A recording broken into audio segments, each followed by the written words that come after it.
गणतंत्र दिवस आने वाला है, जनवरी चल रही है तो इसी गणतंत्र दिवस की पूर्व संध्या पर हिमाद्री तुंग श्रृंग से प्रबुद्ध शुद्ध भारती। क्या बात है? हिमाद्री तुंग श्रृंग से प्रबुद्ध शुद्ध भारती, स्वयं प्रभा समुज्ज्वला स्वतंत्रता पुकारती, असंख्य कीर्ति रश्मियां विकिरण दीप्त हसी, सपूत मातृभूमि के रुको न सूर साहसी, अराति सैन झुमे स्वागवाग्नि से चलो, प्रवीर हो जय बनो, बढ़े चलो बढ़े चलो। क्या बात है, एक क्षण आपने टपका ही दिया अपना। चलो आइए अब हम उसको रोकते हैं, क्योंकि रामचरित मानस का दृष्टांत भी पूरा होना है। माता पिता ही साधुवाद के बात हैं आप अपने माता पिता से हो गए।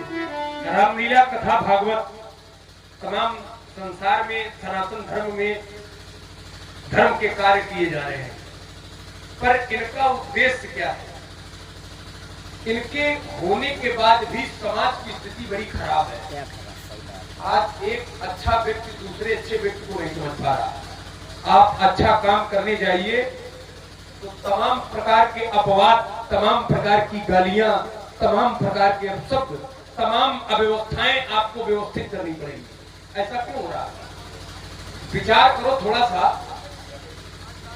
आज भाई बहन में, पिता पुत्र में, गुरु शिष्य में, पति और पत्नी में संबंधों की मिठास खत्म हो गई। एक न सुनाई और एक नहीं देखा। भाई बहन में, पिता पुत्र में संबंधों की मिठास खत्म हो गई। आप तो कहो पिता बैठो लड़का हुई। और एक ऐसा भी जमाना था, हमारा तो बहुत बालकाल था, एक ऐसा भी जमाना था कि गांव का अगर कोई बुजुर्ग निकल गया है तो बच्चे घर में हो जाते। कोई ये नहीं था कि उनका रावण बन के उत्पत्ति करता है।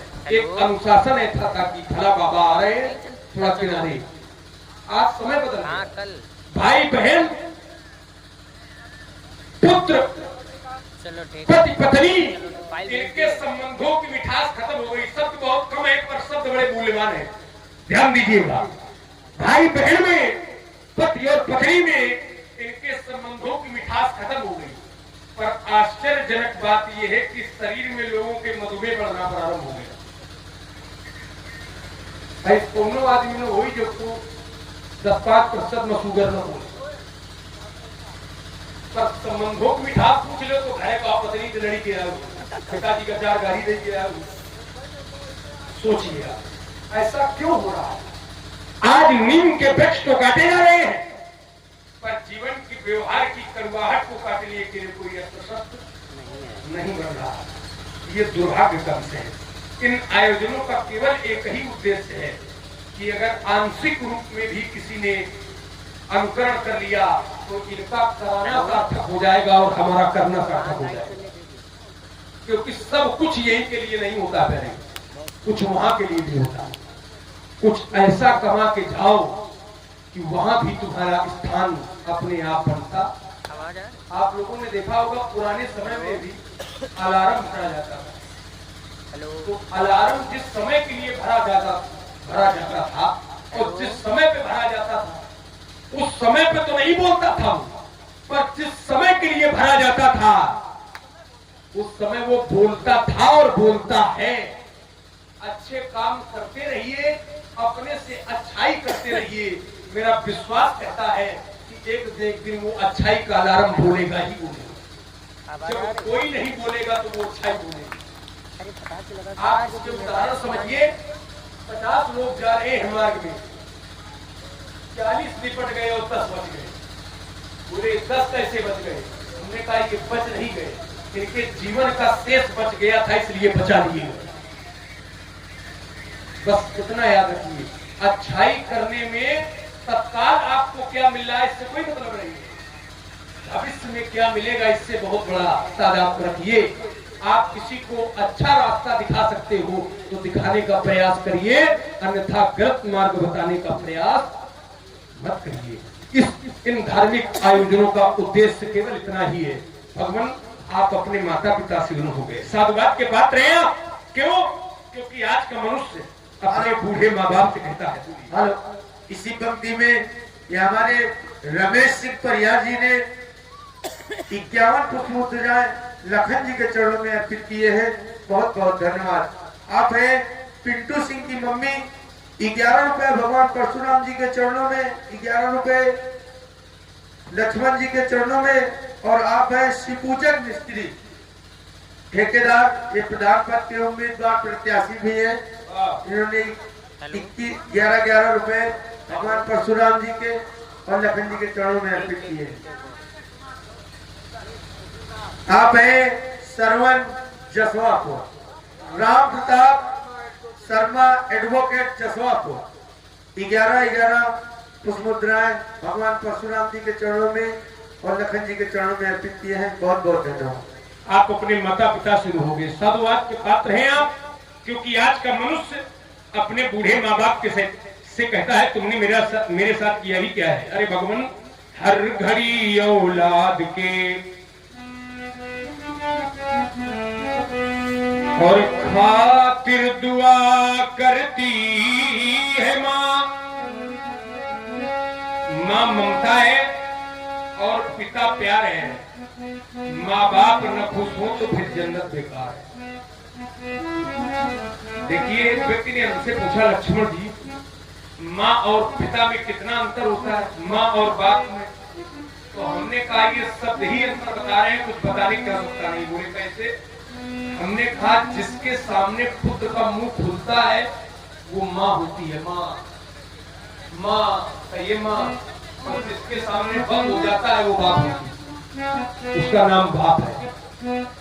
अनुशासन का मुंह बंद होना ही पिता है और प्रेम का मुंह खुलना ही माँ है। ये कोई विलोम नहीं है, पर ये एक दूसरे के पूरक है। हर घड़ी औलाद के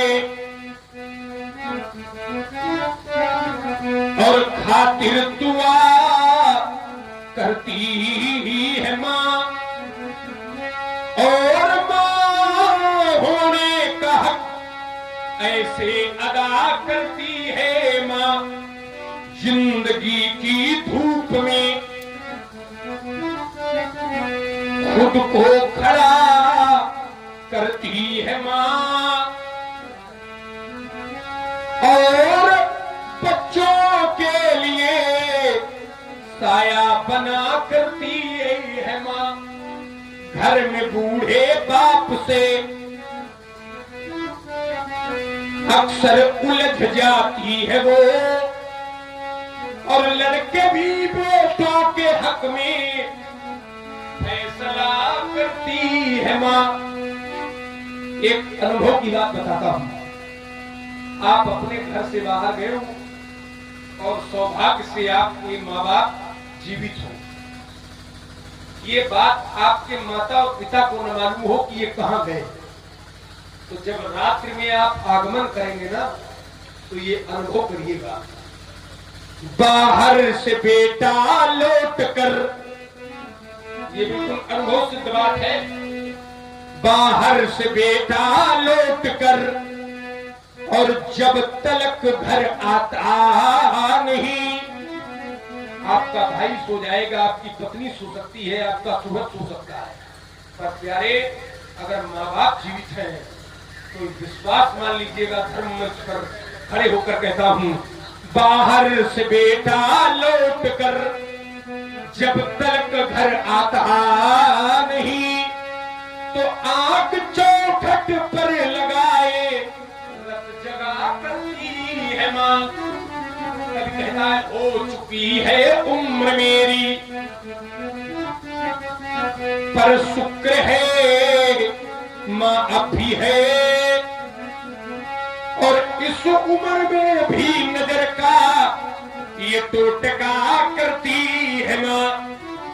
जिस घर आंगन में माँ का सम्मान नहीं होता है, तो विश्वास कर लीजिएगा कि दूर तरफ उस देरी के भगवान नहीं होता है। श्वास श्वास माँ की है थाती और माँ ही इस धरती पर लाती, अगणित कष्ट उठाती, फिर भी सुख की है जीवन साथी।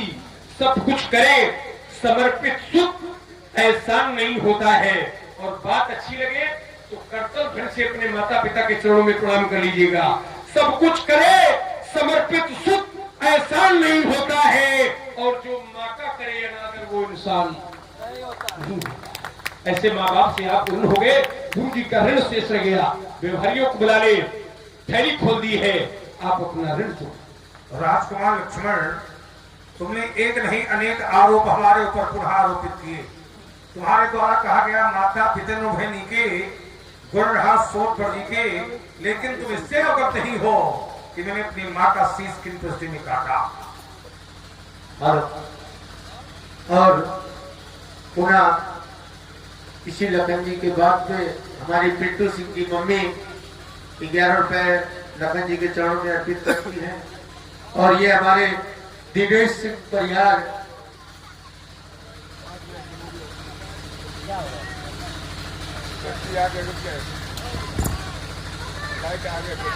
कोई दिक्कत नहीं।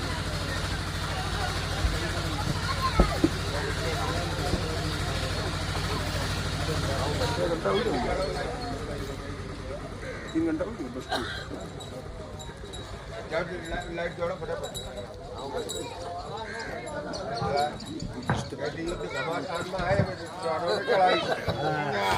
चढ़ाई पर है, आनंद भाई है।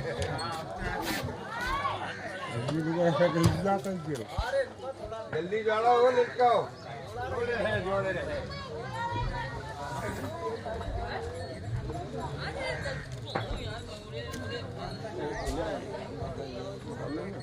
बनाओ को भरो बाजी तो संग नहीं पर यार तो बात वर्दी 3 12 हां 12 है गांव तो लगन ला आपका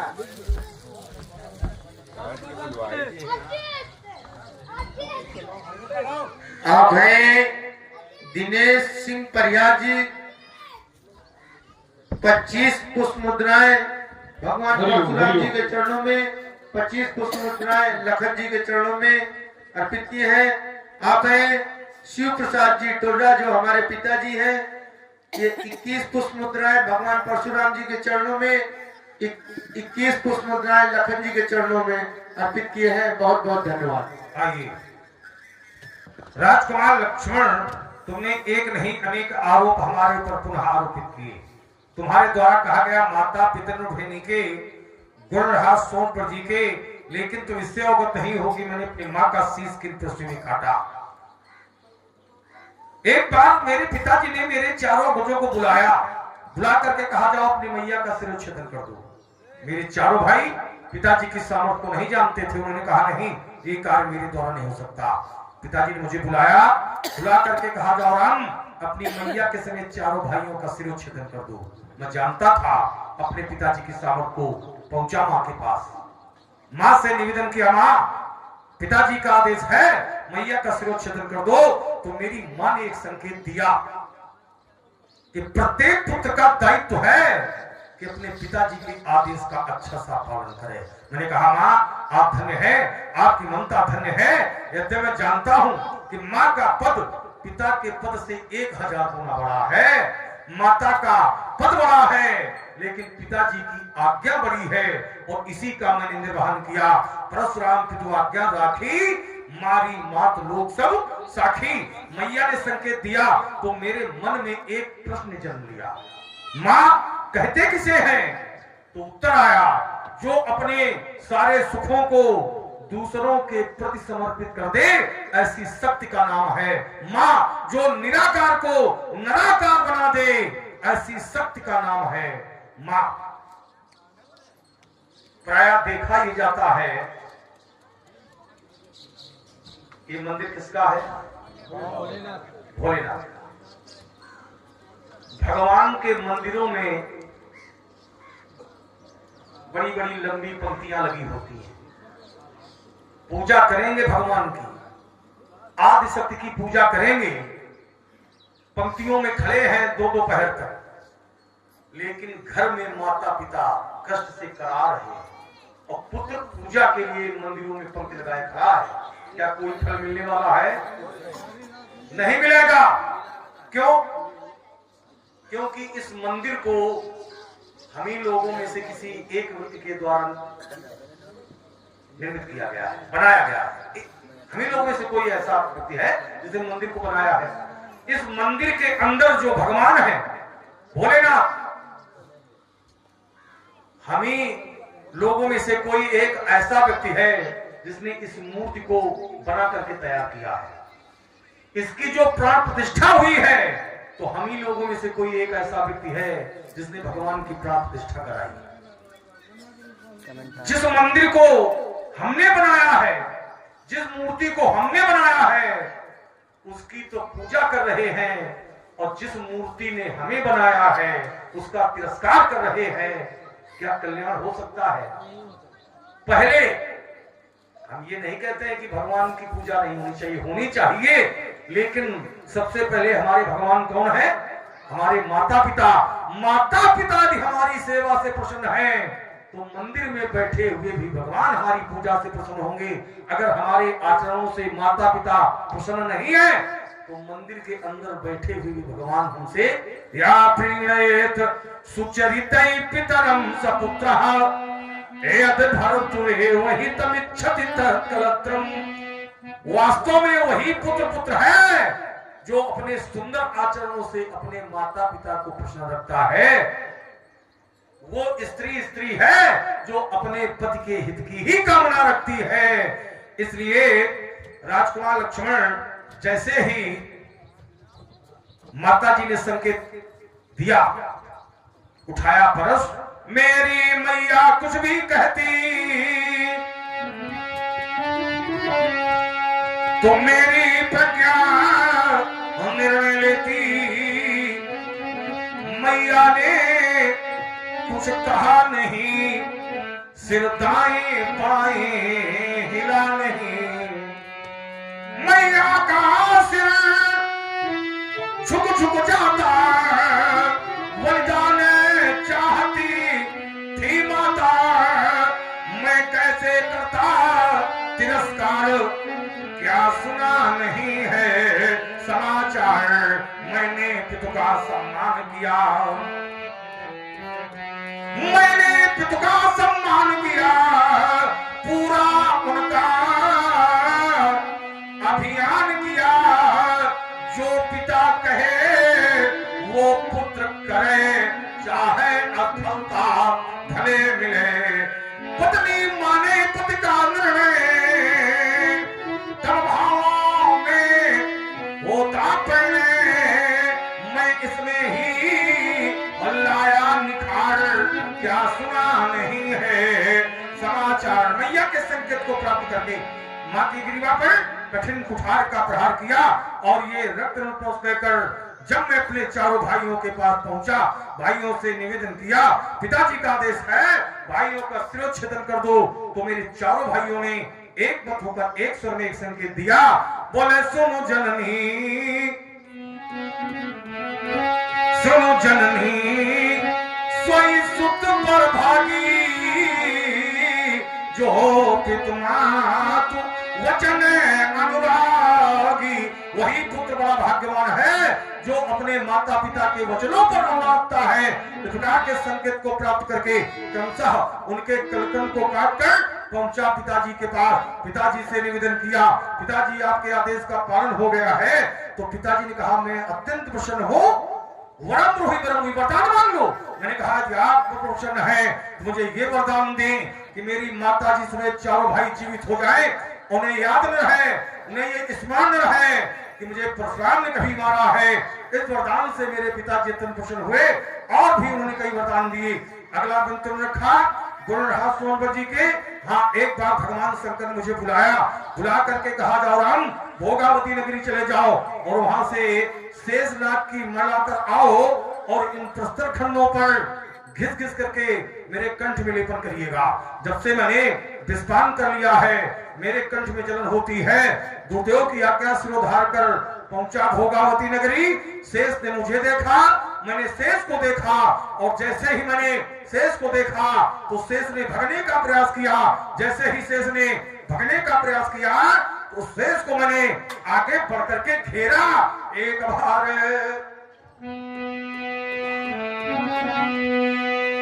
बार मेरे गुरुवर ने शेष की मणि को मांगा।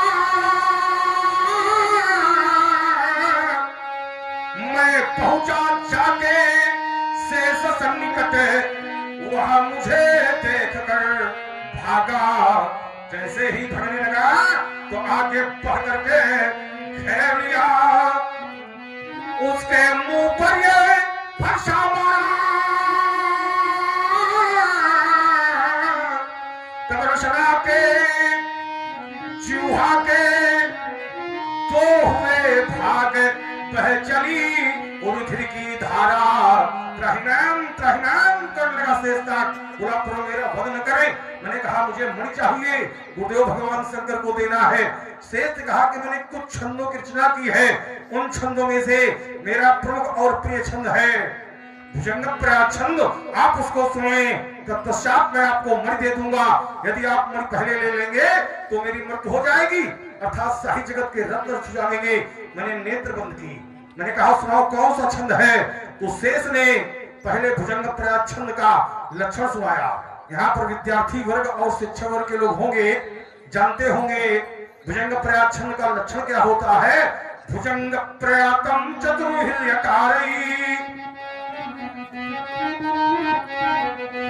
भुजंग प्रयातम चतुर्हिर्यकारई। भुजंग प्रयाग छंद के एक चरण में 4 यगण होते हैं। यगण एक सूत्र है, यमाता राग भान सलगा।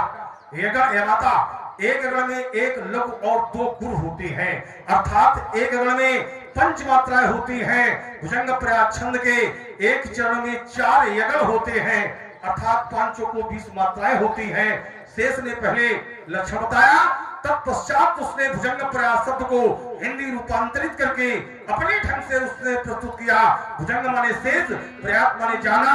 शेष मेरे सामने खड़ा था, कह रहा था कि शेष जा रहा है, शेष जा रहा है।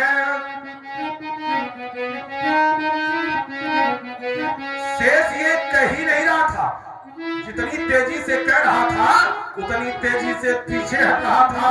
कह रहा था, कर रहा था कि शेष जा रहा है, शेष जा रहा है, शेष जा रहा है, शेष जा रहा है, शेष जा रहा है, शेष जा रहा है, शेष जा रहा है, शेष जा रहा है। शेष मुझसे कह रहा था कि शेष जा रहा है, और मैं समझ रहा था कि मुझे छंद सुना रहा है। जब मुझे तो नहीं सुनाई पड़ी, मैंने नेत्र खोले तो शेष वहां नहीं था। छंद सुनाने के लक्ष्मण, छंद सुनाने के लक्ष्मण वह धोखा देकर भाग गया। अब तब से खोज रहा हूं उसको, और तू प्रगटा ले और रूप नया तो अब आनिए। बेहरिया बोली, बेहरिया नाम भगवान शंकर। भगवान शंकर को हम आदेशित नहीं कर सकते हैं, लेकिन इस समय जितने लोग यहाँ पर उपस्थित दूर ही हैं, जहाँ तक हमारी ध्वनि जा रही है, यही हमारे निकटतम व्यवहारी हैं, क्योंकि इन सभी लोगों का तन मन धन प्रत्यक्ष परोक्ष किसी रूप में सबका सहयोग है। और इस धर्म के कार्य में जिसका भी सहयोग है वही हमारा निकटतम व्यवहारी है। फिर भी हम चाहेंगे, सिंधु जी पर यार आइए, हम चाहेंगे कि समिति के जितने भी लोग यहाँ पर हो, वैसे तो सभी व्यवहारी हैं, समिति के जितने भी लोग यहाँ पर हैं, हमारी ध्वनि यदि उन तक पहुंच रही है तो अपना अमूल्य समय हमें कुछ क्षण के लिए अवश्य दें। इसमें सहयोग, इसमें संकोच की कोई आवश्यकता नहीं है, संकोच नहीं करना है, सिंधु जी सहयोग करना है इसमें आने में। ओ सिंधु जी आओ। हमने कहा कि इसमें संकोच नहीं करना चाहिए। क्यों नहीं करना चाहिए? क्योंकि सारा संसार काम काज में लगा हुआ है, लेकिन हर नगर हर ग्राम में ऐसे मैया के सपूत हैं जो काम काज करते हुए भी राम काज के प्रति समर्पित हैं। और जिस प्रकार से आप लोग राम काज के प्रति समर्पित हो, ठीक उसी प्रकार से एक व्यक्ति तो राम काज के प्रति समर्पित था, तो उससे कहा गया कि आप थोड़ा विश्राम कर लो।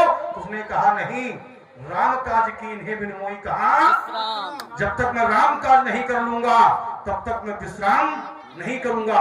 ये आयोजन कितने वर्षों से चल रहा है? 6वां वर्ष है। बंद नहीं होना चाहिए। सच्चे राम भक्त के यही लक्षण है, राम काज की इन्हें बिन मोई कहा विश्राम। यद्यपि मैं जानता हूं कि ये धर्म कार्य है, धर्म के कार्य में धन की आवश्यकता पड़ती है, धना धर्मम तथा सुखम। तो सभी राम भक्तों से मेरा आग्रह है, जितने लोग यहाँ पर उपस्थित है, दूर भी है, जहां तक धन जा रही है, सभी लोग जब तन मन धन का समिति का सहयोग करोगे तभी तो इस प्रकार के धार्मिक आयोजन समाज में संभव हो सकेंगे। क्योंकि इस प्रकार के धार्मिक आयोजन न तो एक व्यक्ति कर सकता है और न एक व्यक्ति करा सकता है, इसमें सबके सहयोग की आवश्यकता होती है। तो तत्काल एक प्रश्न लेता है, क्यों समाज में धार्मिक आयोजन क्यों कराए जाते हैं? तो उत्तर आता है, धन की 3 गतियां हैं, दान, भोग और नाश।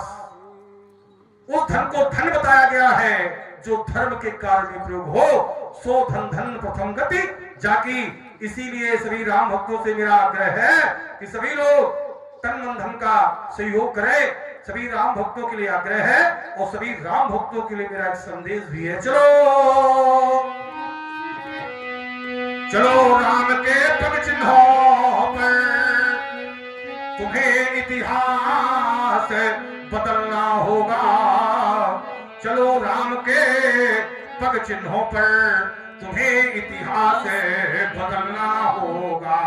आप लोग वर्ष में एक पर्व मनाते हैं, विजयदशमी का पर्व, दशहरा का पर्व। जगह जगह खूब मेले लगते हैं, बड़ी बड़ी ऊंचाई के रावण बनाए जाते हैं। काहे के बनाए जाते हैं? कागज के रावण बनाए जाते हैं। और कागज के रावण कागज के बन रहे हैं, कागज के जल रहे हैं, लेकिन असली घूम रहे हैं। अब आप लोग सोच रहे हो रावण तो एक ही है जो लंका का राजा है, क्योंकि शब्दों से ध्वनि निकलती है, घूम रहे हैं। रावण बहुत है क्या? हाँ, धर्म के कार्यों में जो बाधा डाले, धर्म के कार्यों में जो व्यवधान डाले, धर्म को जो निर्मूल करे, वेदों के जो प्रतिकूल चले, वही रावण है। यही तो रावण कर रहा है, करा रहा है। जय विधि होए धर्म निर्मूला, सो सब करहि वेद प्रतिकूला। तो ऐसे रावणों के लिए आप लोगों को क्या करना है? विजयादशमी के पावन पर्व पर जगह जगह मेले लगते हैं, कागज के रावण चलते हैं, पर असली रावण फिरते हैं। तो इन असली रावणों को मिलकर तुम्हें कुचलना होगा। चलो राम के पग चिन्हों पर तुम्हें इतिहास बदलना होगा। चलो निष्काम करो कुछ काम, तुम्हें बढ़ते ही जाना है, तुम्हें इतिहास बनाना है। सर्वे भवन सुखना सर्वे संतु नामया सर्वे भद्राणि पश्यन्तु मा कश्चित् दुर्भाग हुए। सबका कल्याण हो, सबका कल्याण हो, सबका कल्याण हो। व्यास जी हमें इसी बाणी सुनवाओ जिस बाणी में विनम्रता हो, मुक्ता हो, शीतलता हो, और उस बाणी विशेषता ये हो कि उसमें अति का टीका लगा हो। ऐसी बाणी सुनाओ। हेलो हाँ बोलिए। हेलो हेलो, आप हैं चिंटू सिंह परिहार जो अध्यक्ष जी है। 21 पुष्प मुद्राएं भगवान परशुराम जी के चरणों में, 21 पुष्प मुद्राएं लखन जी के चरणों में अर्पित किए हैं। आप हैं नीरज सिंह की मम्मी जो 11 पुष्प मुद्राएं भगवान परशुराम जी के चरणों में, 11 पुष्प मुद्राएं लखन जी के चरणों में अर्पित किए हैं। आप हैं हरिश्चंद्र सिंह परिहार, 25 पुष्प मुद्राएं परशुराम जी के चरणों में अर्पित किए हैं, 25 पुष्प मुद्राएं लखन जी के चरणों में अर्पित किए हैं। बहुत बहुत धन्यवाद।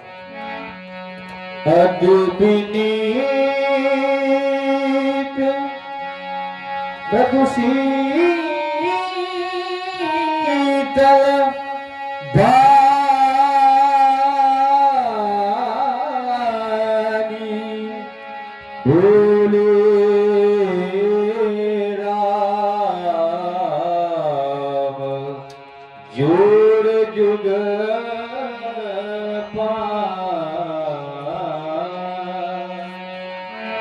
हे भगवान क्षमा कर।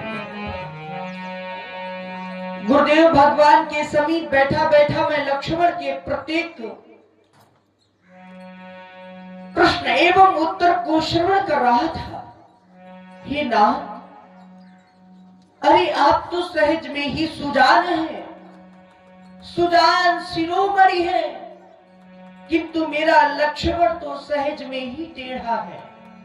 सहज टेढ़ अनुहर न तो ही।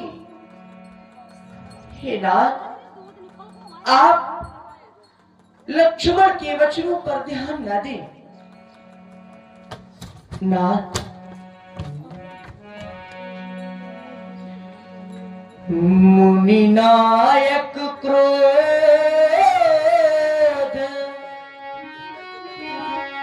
ये क्षमा करिए, ये बालक अज्ञ तब स्वभाव न जाने, निज वंश सितार ये बजाता प्रभु,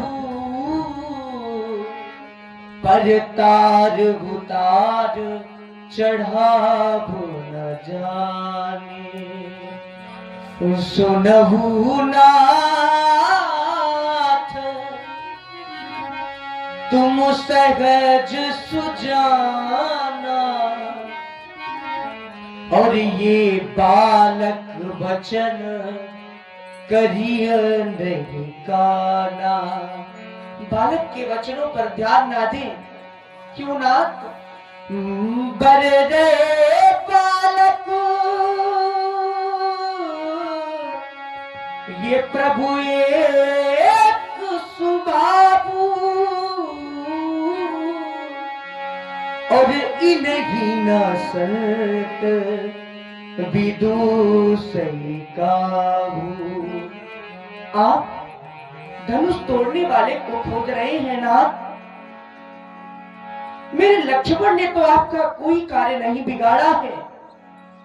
इतने ही नाही ये कछु काज बिगाड़ा,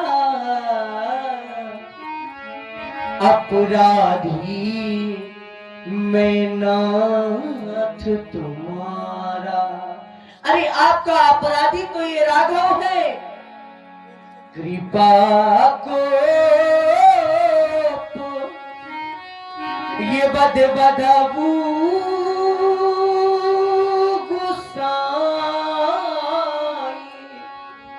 मोह पर करिय दास की नाई। कहियो बेगी ये जही विधि ऋषि जाई,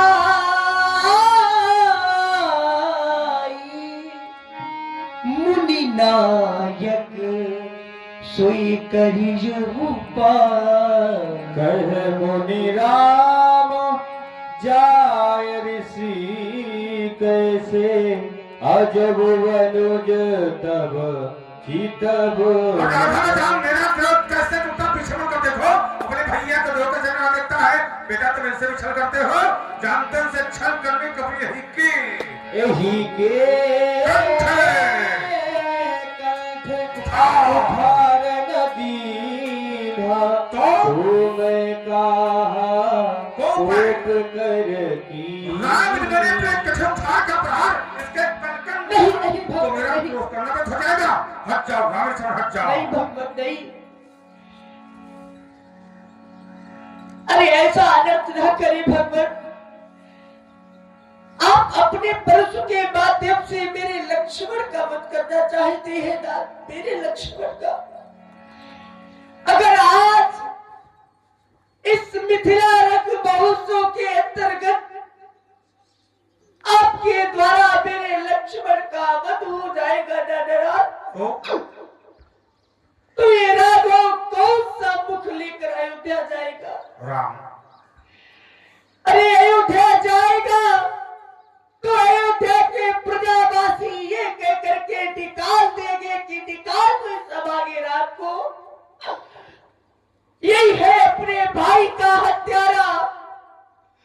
जिसने अपने नेत्रों के समक्ष अपने लक्ष्मण का वध करा दिया। राम नहीं भगवान, इस संसार में भाई के वध का कलंक लेकर के ये राघव कैसे जीवित रह सकता है नाथ? कैसे?